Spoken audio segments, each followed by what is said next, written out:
Tidak semua orang diuji dengan kehilangan. Sebagian diuji dengan bertahan setiap hari. Di sudut pasar yang bahkan jarang disadari orang, seorang nenek duduk diam, menjaga ubi rebus yang tak seberapa. Bukan karena ia tak punya mimpi, tapi karena hidup tak memberinya pilihan lain. Namanya tak tertulis dimanapun, namun di pundaknya rapuh. Ada beban yang seharusnya tidak dipikul sendirian. Setiap subuh sebelum azan benar-benar selesai, nenek itu sudah bangun. Tangannya gemetar saat menyalakan tungku kecil. Ubi-ubi itu direbus perlahan, seolah ia takut membuatnya terlalu matang, karena tak ada uang untuk mengganti yang rusak. Di rumah sempit berdinding papan, seorang kakek terbaring lemah. Batuknya panjang, napasnya berat. Suaminya, dulu kakek itu penarik beca.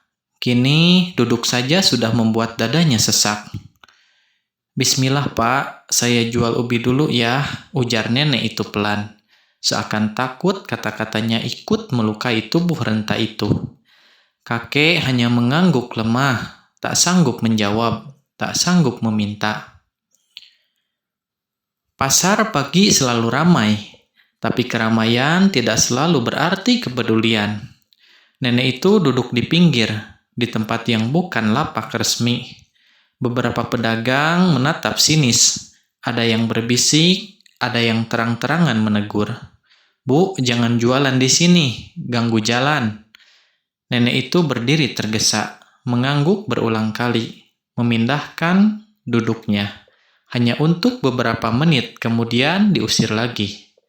Ia tak membantah, tak melawan, karena ia tahu suara orang lapar tak pernah lebih keras dari suara orang berkuasa. Seorang pembeli datang, melihat ubi itu sebentar, lalu berkata pelan tapi menusuk. Ubinya kecil.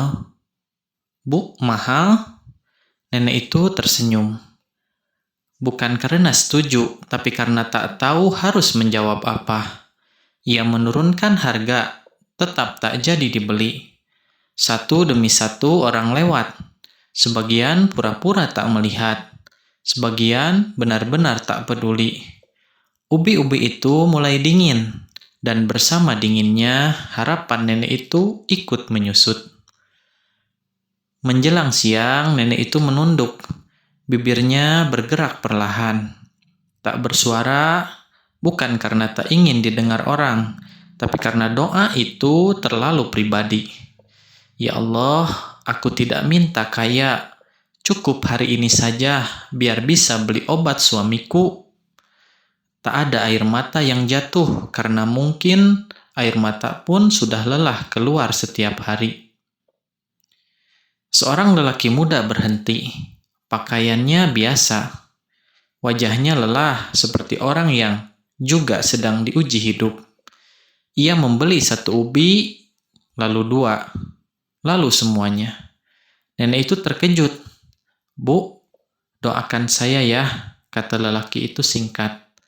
Tak ada ceramah, tak ada rekaman kamera, tak ada kalimat heroik, hanya transaksi kecil yang mengubah satu hari penuh. Hari itu nenek pulang lebih cepat. Di tangannya ada obat, ada sedikit lauk. Kakek itu terbangun, melihat istrinya tersenyum. Dan untuk pertama kalinya dalam waktu lama, ia menangis. Bukan karena sakit, tapi karena rasa bersalah. Nenek itu memegang tangannya. Kita masih hidup, Pak. Selama masih hidup, Allah belum selesai sama kita.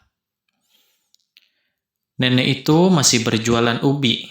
Hidupnya belum berubah drastis. Tapi satu hal pasti, Allah tidak pernah absen. Hanya saja pertolongannya sering datang lewat tangan manusia. Dan mungkin hari ini kita bukan nenek itu. Tapi bisa jadi kita adalah orang yang berhenti sebentar dan memilih untuk peduli. Karena satu kebaikan kecil bisa menjadi jawaban doa yang panjang. Ya Allah, lembutkan hati kami, Jadikan kami jawaban atas doa orang lain, sebelum kami sendiri meminta dijawab.